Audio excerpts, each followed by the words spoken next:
Hey guys, Nady old boy here. So the video file for this review was corrupted and had to be scrapped, unfortunately. So thankfully, we record with an external microphone, so we had the audio. So this episode is going to be audio only, which kind of sucks, but I feel like we needed to talk about this movie and what's going on with it, so didn't want to scrap the whole thing. So apologies for the audio only. I hope you enjoy the review.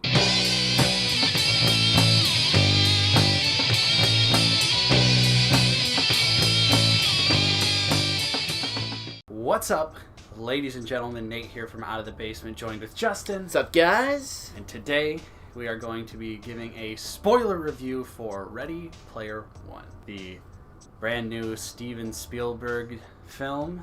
And boy, oh boy, was it a steaming pile of garbage.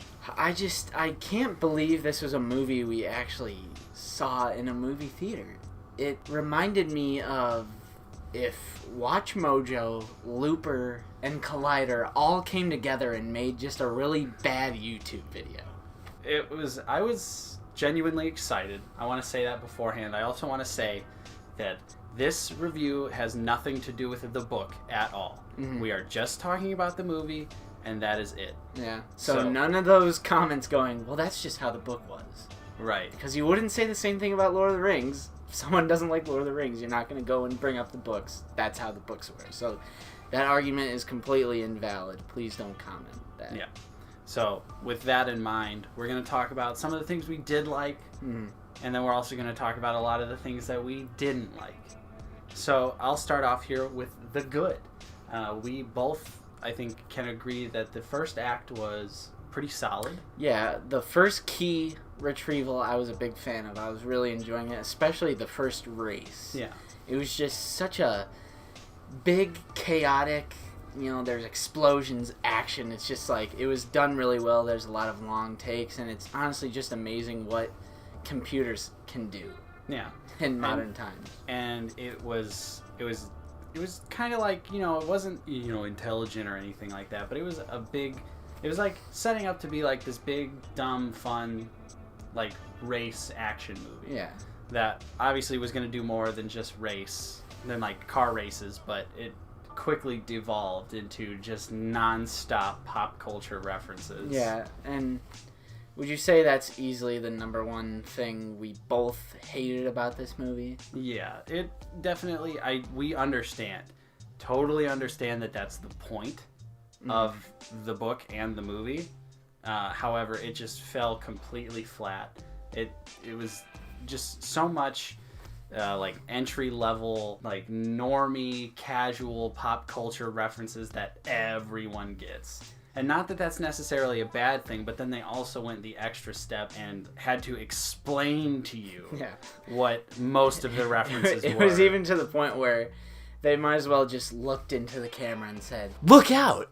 It's Mechagodzilla!" Oh god, specifically that part. Yeah. This movie really... This story is the epitome of everything that I hate that on the internet. Mm-hmm. It's just fake nerd culture. It just totally reminds me of when you type in Marvel in the YouTube search bar and there's all these red circles, red arrows. They're everywhere. That's just like, that is exactly what I started thinking of is Looper, Collider, Watch Mojo, like all those nerd pop culture YouTube channels, and it just reminds me it reminds me of a bad YouTube video, like one of those stupid theory videos, speculation videos. And it's funny that you mentioned that, because I can't tell you how many videos I've scrolled past recently that are like 150 things you missed in Ready Player One. Because you didn't miss anything. Every single Easter egg explained. Red circles. The Millennium Falcon. If you didn't know, that's from Star Wars. Oh! It was a sci-fi film directed in 1977. George Lucas was the director. You probably don't know. I saw that Last Jedi one. I thought that was pretty stupid. Oh, but did you see Iron Giant? Oh, I saw Iron Giant as a child. I'm nostalgic. Yeah, it definitely plays on your nostalgia a lot. It's almost kind of genius because everyone is going to go love this film.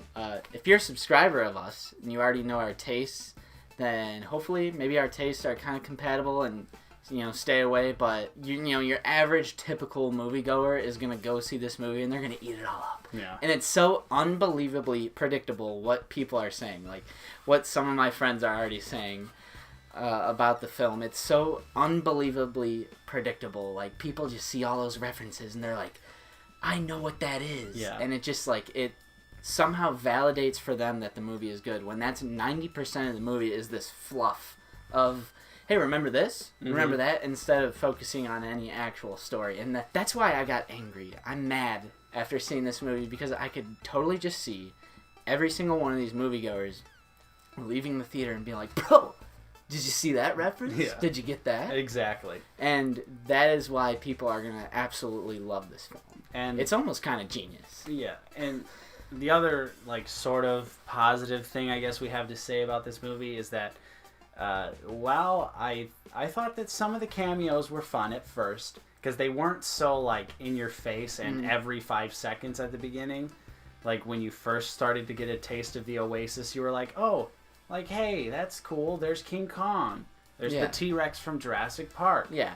And then it just goes into this giant fuckfest of never-ending things in the background. And it gets to the point where, at least for me personally, I was distracted by it. Like, trying to look for the Easter eggs. It's unbelievably cheap. It's a gimmick. Yeah, the movie wants you to pay attention to all of the Easter eggs and characters that are in the movie so that you can ignore how shitty the writing and the acting and everything else is in the movie, because none of it makes any sense. Yeah, Mike and I, we were driving home after seeing the film, and we were talking about, Nate and I, we really share this opinion that one of our favorite types of comedy is referential humor. So some people might think we're being a little bit hypocritical, but it's important to say subtle referential humor, not like pounding you over the face with references, and they're just treating the audience like a child,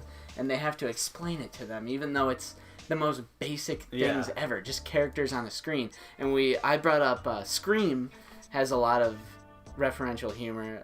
The one that pops in my head always is the Freddy joke. Yeah. That was subtle, and it's the pondering to casual moviegoers that is ultimately this movie's undoing for me. Yeah, and it definitely treats you like a child. Like, you don't know any of the pop culture references, and that's really disappointing. So let's jump straight into the bad. The first thing I want to say is we're already there. But we've already been there. It's completely embarrassing. There's this one scene specifically where Ben Mendelsohn is trying to prove his, like, nerd street cred to the main character. Yeah.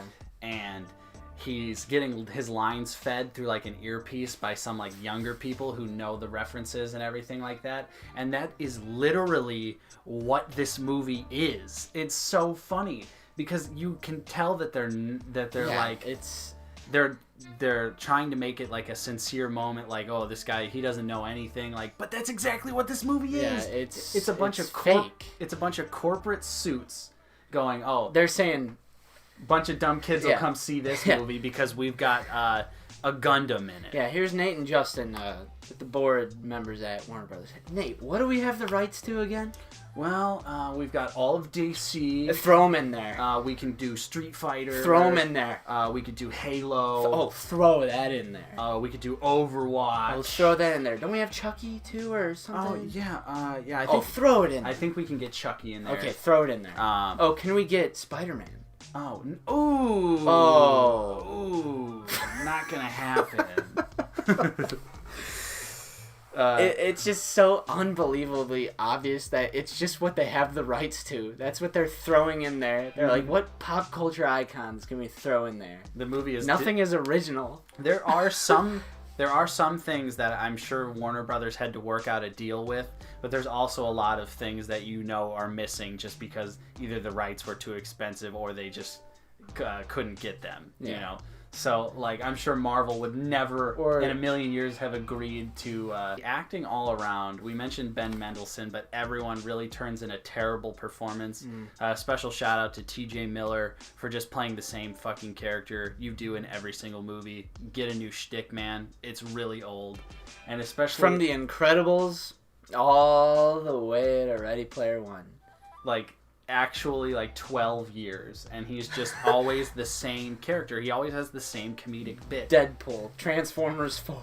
So it didn't really work either way. The main character, the actor Ty Sheridan, Cyclops from X-Men Apocalypse, also completely I don't unrelated. think he was the worst. No, he wasn't the worst, but as the lead, he failed to do anything. I definitely think my least favorite in terms of the acting, it's all bad across the board, and I really, really like Ben Mendelsohn, but even he was like, you know, he didn't have much to work with here, but he was hamming it up. The kids.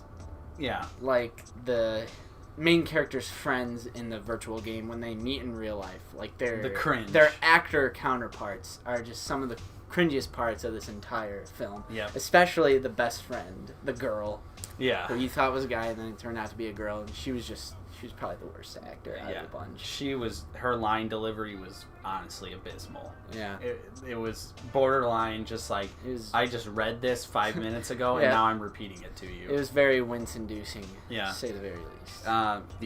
And then, okay, so the midpoint of the movie, which is really when things start to change, is there's a giant Shining reference. And you know it's a Shining reference because they will actually club you over the head with it. This was to the point where I was still, like, kind of enjoying, because you didn't see the real actors as much. It was mainly taking place in the virtual world. This was the turning point, because they literally say the words, The Shining. I don't know if you've noticed this, but they say the title of the film, like, 75 times in that sequence. Like, oh, The Shining Challenge. Oh, you've never seen The Shining? I can't believe you've never seen The Shining. Yeah, and it's like almost like a meta joke to the audience because most people have not seen The Shining. But the thing that really pissed me off about the Shining reference was that the clue was the creator hated his own creation, which obviously, very famously, Stephen King did not like the adaptation of The Shining.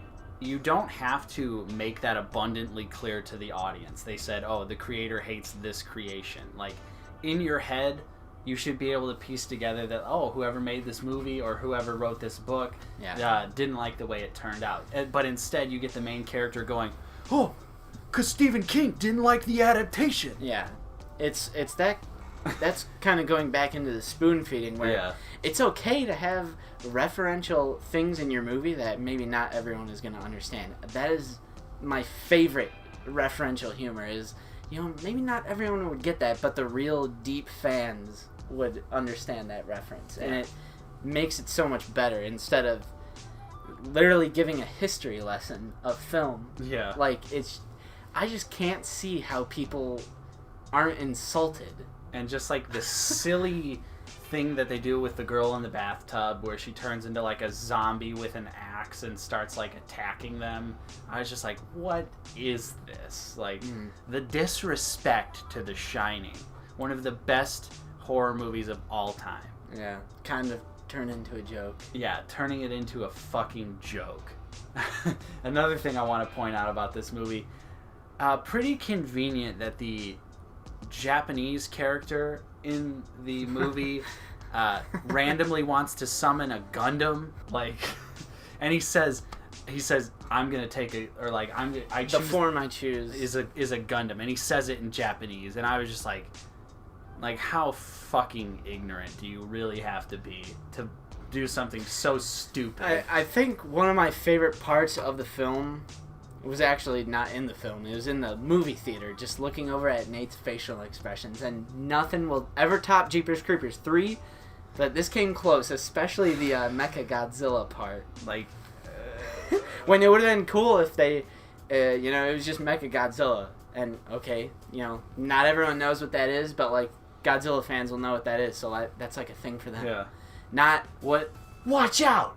What comes to my mind with something that is just chock full of references, similar to Ready Player One, is the Lego movie. And the Lego movie executed that idea 10,000 times better. There's so many little things in the background of the Lego movie and Lego Batman movie, but they don't ever take the time to explain to you what it is. Like, if you get it, cool. If you don't, look it up. But this movie was just like, no, we have to make sure, okay, little dumb kids are going to be watching this movie that were born in 2005. They have no clue, so. I mean, that's something that Marvel doesn't even do. Yeah. Like, with something I just thought of was the Jackson Pollock painting joke in Guardians of the Galaxy. Like, right. If this was Ready Player One, they'd look in the camera and say, Jackson Pollock was a painting famously known for his splatter paint, and it's a reference to ejaculation. But you wouldn't understand that. Yeah. This, all in all, like, this movie really felt like a 2-hour episode of The Big Bang Theory. Yeah. Like, low common denominator pop culture references that your casual normie will get, but that also, you know, your more enlightened nerd could also get behind. But just the way that we view these movies, that sort of humor just falls completely flat. It comes off as so pandering. It's just cheap. It's so unbelievably cheap. Yeah. It's a gimmick. The movie also had terrible pacing. The breakneck speeds of the animated scenes spliced in with the actual real-life footage, because it should be noted, most of this movie is CGI. I'd probably say like a good 70% CG. Which I wasn't expecting. I don't know why I didn't expect that, but it kind of threw me off a little bit. But that's really not one of my issues with the movie. I was expecting mainly CG, which the CG, like, I understand you could have some really good CG with your budget if you use it sparingly, but a movie that's 100% CG, it's not going to look that good. So I absolutely do not fault this movie at all for any bad CGI, because it's just impossible to make. And I definitely agree with that, but yeah, the pacing was just so bad. Every time it kicked back to reality, I was just like, oh my god, it felt like the movie grinded to a halt. Also, the story had absolutely no stakes. The main character and all of his friends had zero opposition throughout the movie. The corporation, the evil corporation, they just wanted to put ads in the game. Yeah. And people were willing to die over that. Well, they wouldn't die, but they'd lose all of their... Well, they were willing to kill the kid. Yeah, I guess you're right. And they killed his aunt. And then there's, what? Yeah, which... There was a lot of this going on. The dad from The Witch is in the movie for a second, and I'm sorry, man. You do what you gotta do to get paid. I can't fault him for that, but yeah, that is literally, if we could sum up this movie, it's oh well, because there's just everything that happens, everything falls into place, and any sort of mild opposition that the crew ends up getting is instantly blown away within a few minutes. Like, they literally steamroll the whole movie, and you know at any point, like, there's just no stakes at all, and everyone is going to be fine, no one's going to die, which thankfully they didn't play it out like that. But still, just watching a movie like this where they're like, oh, we have to beat the evil corporation, but the whole time, literally from the moment the movie starts, you go, okay, they're going to have no problem beating the evil corporation. So yeah, do you have any final thoughts on Ready Player One, Justin? Well, we might have, unorthodox opinions here, and our point of view with pop culture, not hatred of pop culture, but just the culture surrounding, like, references. And, like, I just hate all those little Facebook and Twitter things with the only 90s kids will remember this. Right. It's such a, I hate to say it, but casual, just freaking normies, dude. It's literally everything that I can't stand about the internet just summed up into one movie. And why did I expect anything else? I don't. Because this movie is appealing. Obviously, it wants to make money, so it's going to appeal to mass audiences. So why did I let myself expect something different? I'm disappointed in myself. I think what really tricked us was we're pretty big Steven Spielberg fans. We're not like crazy Spielberg fans where we think every single one of his movies is a masterpiece, but I would say we enjoy a fair number of his movies. So initially, I was like, okay, the premise of this movie seems pretty stupid, but Steven Spielberg's directing it. So there's probably going to be some good quality behind it, and that is just not the case. I felt like you could feel Spielberg in the live action scenes, but in the CG, who knows? Like, did he even have a hand in like, directing any of the CG scenes? Because it really doesn't feel that way. Yeah. It feels like two different directors. It's like very whimsical, Spielberg-y in the real world. The music, everything. You're like, oh, this is kind of like the Goonies or something like that. And then the CG, you're just like, what is this? Yeah. So, if you had to slap a score on that, Nate, what'd you slap on? I would give Ready Player One a 2 out of 10. I cannot recommend you see this movie.